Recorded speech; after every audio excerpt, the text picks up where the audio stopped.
Sir सामने चाहते भी है ये एक अच्छी चीज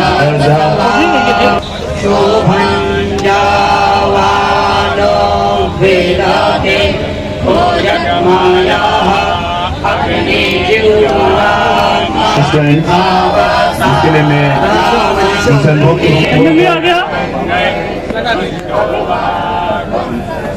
हमारे माननीय श्री मुख्य अतिथि माननीय श्री दिनेश शर्मा जी से कि वो हमारे प्रांगण को सर सामने देखें सर।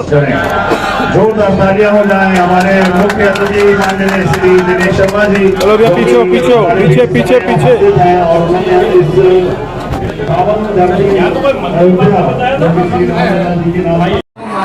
पर किसी प्रकार की कोई राजनीति नहीं, ये मानवता की हत्या है।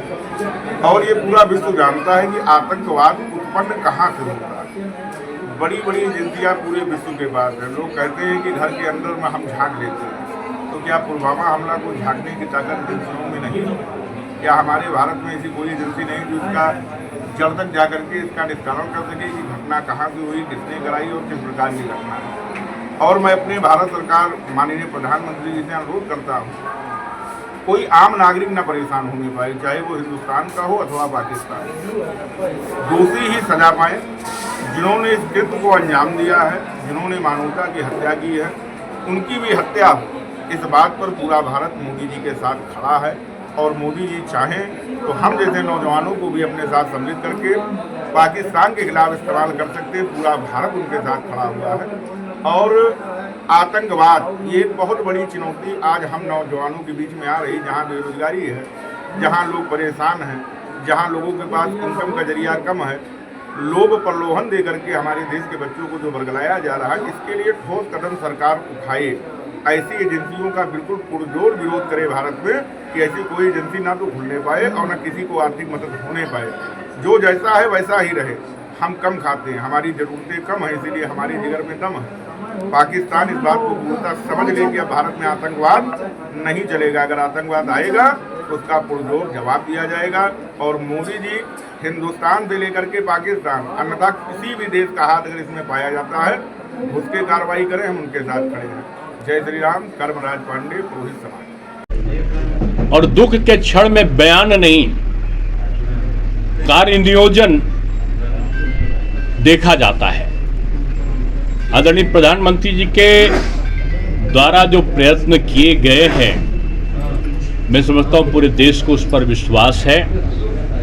पाकिस्तान को सबक, चाहे वो आर्थिक रूप में, सामाजिक रूप में, राजनयिक रूप में, विदेशी नियमों के अंतर्गत, अब पहले वाला तो समय नहीं है कि एकदम से ही तीर धनुष चल गए और महाभारत का युद्ध हो जाए। निश्चित रूप में जो सामरिक नियोजन है वो भारत का बेहतर है कि उनका पानी रोका है। उनसे राजनीतिक संबंधों में एक तरीके से हमने उनका समझौता को तोड़ दिया है। और समझौता के साथ साथ हमने अपने दूतावास के लोगों को बुलाया, उनके दूतावासों को वापस भेजा है। हमने कुछ समय दिया है कि पाकिस्तान के नागरिक यहाँ से चले जाएं और भारत के नागरिक वहाँ से चले आए। ये अंतर्राष्ट्रीय स्तर पर किसी भी देश के द्वारा अपने पड़ोसी देश के विरुद्ध उठाए गए कठोरतम कार्रवाई और कदमों में से एक शामिल है। तो मैं यही कहूँगा कि सदात्मा हैं जिनकी मृत्यु हुई, उनकी आत्मा को ईश्वर सद्गति दें। प्रभु राम से यही कहूँगा कि अपने चरणों में स्थान दें और उनके परिवार वालों को शक्ति दें।